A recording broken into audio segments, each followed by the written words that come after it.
អូខេសួស្តីអ្នកទាំងអស់គ្នាអញ្ចឹងនៅក្នុងវីដេអូនេះខ្ញុំនឹងបង្ហាញអ្នកទាំងអស់គ្នាពីរបៀបនៃការកំណត់ម៉ោងធ្វើការ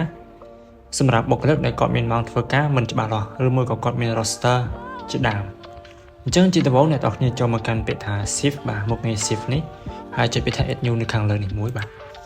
អញ្ចឹងនៅកន្លែងនេះគឺអ្នកទាំងអស់គ្នាត្រូវបង្កើត vein ដែលមាននៅកន្លែងធ្វើការរបស់អ្នកទាំងអស់គ្នាបាទអញ្ចឹងខ្ញុំឧទាហរណ៍ខ្ញុំបង្កើត vein ទី1ចឹងចុះបាទខ្ញុំដាក់ថា vein ព្រឹកតែម្ដងចឹងទៅបាទ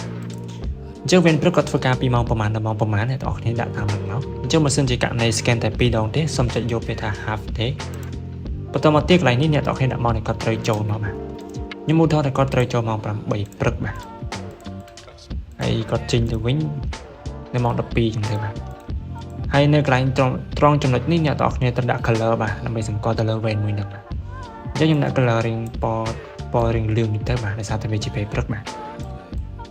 អូខេបាទចុច save មកគឺបានហើយ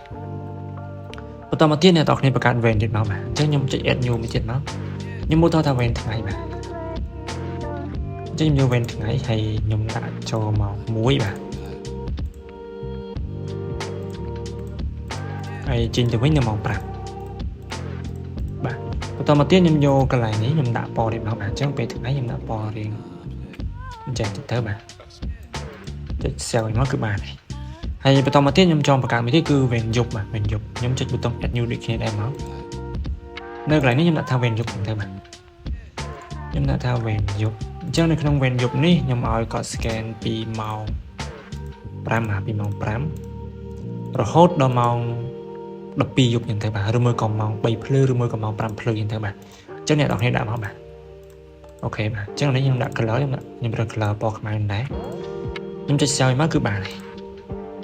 អូខេបាទបន្ទាប់ពីអ្នកទាំងអស់គ្នាធ្វើការបង្កើត vein រួចរាល់ហើយអ្វីដែលអ្នកទាំងអស់គ្នាត្រូវចូលមកបន្តទៀត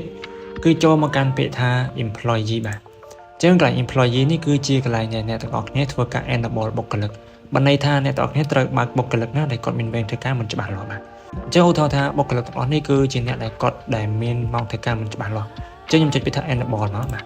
អញ្ចឹងតើអ្នកទាំងអស់គ្នាចុចពាក្យថា enable ហើយចុច save change មកទើបឈ្មោះរបស់ពួកគាត់មាននៅក្នុងមុខងារ calendar នេះបាទចាំបើសិនជាករណីកន្លែងមិញហ្នឹងអ្នកទាំងអស់គ្នាតើមិន enable ទេនៅក្នុងមុខងារ calendar នេះគឺអត់មានឈ្មោះរបស់ពួកគាត់ទេអញ្ចឹងបន្តមកទៀតដើម្បីកំណត់ម៉ោងធ្វើការឲ្យពួកគាត់បាទឬមួយក៏កំណត់ថ្ងៃដែលអស់ឲ្យពួកគាត់អ្នកទាំងអស់គ្នាទៅរកឈ្មោះបុគ្គលិកដែលអ្នកទាំងអស់គ្នាចង់កំណត់មកឧទាហរណ៍ថាបុគ្គលិកឈ្មោះរតនានេះចុះបាទថ្ងៃទី1ក៏ប៉ះវេនេះគេអញ្ចឹងអ្នកទាំងអស់គ្នាចុចចំថ្ងៃទី1ហ្នឹងមកហើយបន្តមកទៀតនៅកន្លែងនេះ select មកអញ្ចឹងក៏ប៉ះវេនេះគេដាក់តាមហ្នឹងមកឧទាហរណ៍ថាគាត់ប៉ះវេនព្រឹកចុះអញ្ចឹងខ្ញុំចុចវេនព្រឹកខ្ញុំចុច save change មកគឺបានហើយចានេះគឺអ្នកទាំងគ្នាអាចធ្វើមួយអញ្ចឹងបានក៏ប៉ុន្តែមួយទៀតបើសិនជាអ្នកទាំងគ្នាចង់ធ្វើលឿនមកចុចពាក្យថា assign នៅខាងលើនេះអញ្ចឹងនៅកន្លែង assign នេះអ្នកទាំងគ្នារើសមកបុគ្គលិកប្រមាណអ្នកដែលគាត់មានម៉ោងធ្វើការដូចគ្នាបាទដែលមានវេនធ្វើការដូចគ្នាចូលថាបុគ្គលិកឈ្មោះរតនាបាទហើយនឹងរ៉ូតចុះបាទគាត់ពីរនាក់ហ្នឹងគឺគាត់មានវេនធ្វើការដូចគ្នាអញ្ចឹងខ្ញុំ select មកឧទាហរណ៍ថាគាត់ប៉ះវេនព្រឹកបាទអញ្ចឹងគាត់ប៉ះវេនព្រឹកហ្នឹងពីថ្ងៃទីប្រហែលដល់ថ្ងៃទីប្រហែលបាទឧទាហរណ៍ថាពីថ្ងៃទី1បាទរហូតដល់ថ្ងៃទី5ចុះខ្ញុំចុច save មកគឺបានហើយអូខេបាទអញ្ចឹងនេះអ្នកនរគ្នាគឺឃើញហើយគឺវាលោតចូលមកតាមហ្នឹងហើយអញ្ចឹងហ្នឹងគឺអ្នកនរគ្នាកំណត់នៅកន្លែង assign ហ្នឹងគឺកំណត់បានអញ្ចឹងហើយវាមានរបៀបមួយទៀតគឺកំណត់ទៅតាម file Excel បាទអញ្ចឹងអ្នកនរគ្នាត្រូវធ្វើការ download file Excel មួយបាទអញ្ចឹងនេះចុចពាក្យថា download template ដែរអញ្ចឹង template នេះគឺជា template ដែលវាមានទៅតាមខែនីមួយៗចឹងបើសិនជាអ្នកទាំងគ្នាចង់កំណត់វេនធ្វើការនៅក្នុងខែ3ឬខែ3ហ្នឹងមកបើសិនជាចង់កំណត់សម្រាប់ខែ4ឬខែ4មកចឹងខ្ញុំចង់កំណត់នៅក្នុងខែ3ហ្នឹងតែម្ដងខ្ញុំចុចពាក្យថា download template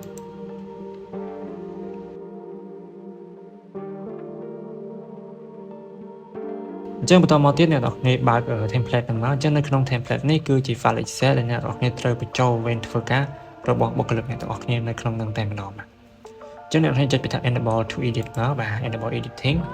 ចឹងអ្នកនរគ្នា copy មកឧទាហរណ៍ថាថ្ងៃទី1បាទថ្ងៃទី1ថ្ងៃទី2ពួកគាត់ប៉ះ day off បាទចឹងថ្ងៃទី3រហូតដល់ថ្ងៃទី7នេះពួកគាត់ប៉ះវេនព្រឹកហ្នឹងទៅបាទចឹងដល់ថ្ងៃទី10គាត់ប៉ះវេនយប់បាទឬមួយក៏ប៉ះវេនថ្ងៃបាទចឹងនេះអ្នកនរគ្នា copy មកនេះ copy ឈ្មោះវេនហ្នឹងមកបាទហើយយកមកផាំងហ្នឹងមកអញ្ចឹង copy ដាក់ចឹងមកបាទហើយបន្តមកទៀតដល់ថ្ងៃនេះបាទថ្ងៃទី17រហូតដល់ថ្ងៃទី21គឺគាត់ប៉ះវេនយប់ហ្នឹងទៅបាទអញ្ចឹងចុចដូចគ្នា copy ហ្នឹងមកឈ្មោះវេនហ្នឹងមកហើយយកមកផាសនៅកន្លែងហ្នឹងបាទ ចឹងខ្ញុំផាសខ្ញុំអស់មកបាទចឹងគឺបានហើយប បន្តមកទៀតយើងធ្វើការ save file បន្ទុកមកអញ្ចឹងខ្ញុំសុំ save file បន្ទុកនៅកន្លែងណាមួយដែលខ្ញុំស្រួលរកអូខេបាទអញ្ចឹងបន្ទាប់ពីអ្នកនរគ្នាបញ្ចូលវេនធ្វើការនៅក្នុង Excel នឹងរួចរាល់ហើយអ្នកនរគ្នាត្រូវត្រឡប់ចូលទៅកាន់ system វិញបាទ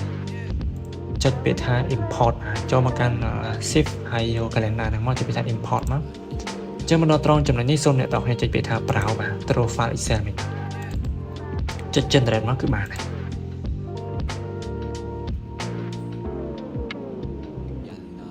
អូខេបាទនេះ